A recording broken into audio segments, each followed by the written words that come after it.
AP EAMCET 2026కి సంబంధించి మన MPC counselling సంబంధించి యాక్చువల్గా నిన్న సెకండ్ పేజ్ అప్డేట్ అయితే వచ్చింది. మనకి ఈ రోజు నుంచి స్టార్ట్ చేస్తామని వచ్చిందన్నమాట. కానీ మనకి వెబ్సైట్లో డేట్స్ అన్ని మార్చారు. మొత్తం డేట్స్ కూడా అప్డేట్ అయితే కొత్త డేట్స్ అయితే పెట్టారన్నమాట.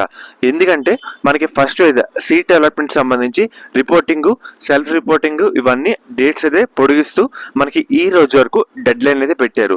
ఇది అయిన తర్వాత ఎంతమంది రిపోర్టింగ్ చేశారు, ఈ డేటా కూడా మనకి రావడానికి కొంచెం టైం అయితే పడుతుంది. ఇవన్నీ కన్సిడర్ చేసుకొని మనకి డేట్స్ అయితే మార్చారన్నమాట.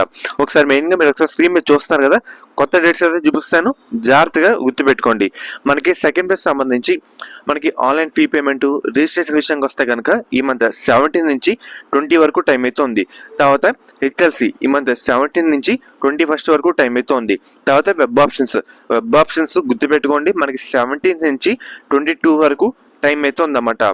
అండ్ తర్వాత చేంజ్ ఆఫ్ ఆప్షన్స్ మనకి 23rd నుంచి, ఇక్కడ చూస్తున్నారు కదా 23rd నుంచి ఒక్కరోజు టైం అయితే ఉంటుంది. వెంటనే ఆ రోజులో పెట్టేసుకోవాలి చేంజ్ ఆఫ్ ఆప్షన్లు. తర్వాత సీట్ అలాట్మెంట్ ఈ మంత్ 26 అయితే రావడం జరుగుతుంది.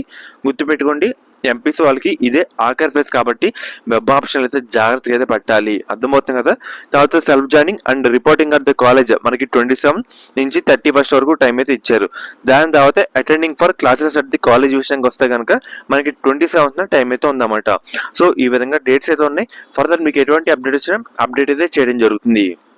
ఇంటర్ కంప్లీట్ అయిపోయిన తర్వాత ఎంసెట్ లో మెయిన్ గా ఒక మంచి కాలేజ్ జాయిన్ అవుదాం అని అనుకుంటే శాస్త్ర కాలేజ్ అయితే బెస్ట్ చాయిస్ అని చెప్తాను. ఎందుకంటే దీంట్లో కోఎడ్యుకేషన్ తో పాటు ఉమెన్ సంబంధించి స్పెషల్ గా కాలేజ్ అయితే ఉంది. సేఫ్టీ కానీ మనకి స్టడీ కానీ ప్లేస్మెంట్ సంబంధించి కానీ 100% వీళ్ళైతే ప్రొవైడ్ చేస్తారు. మెయిన్ గా ఇది ఉమెన్స్ పరంగా one of the best college అని చెప్తాను.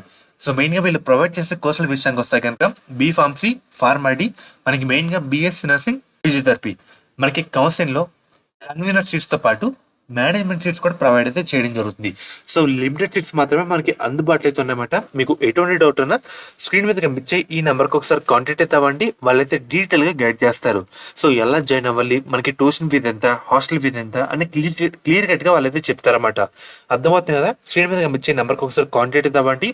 లిమిటెడ్ సీట్స్ మాత్రమే అందుబాటులో అయితే ఉన్నాయన్నమాట.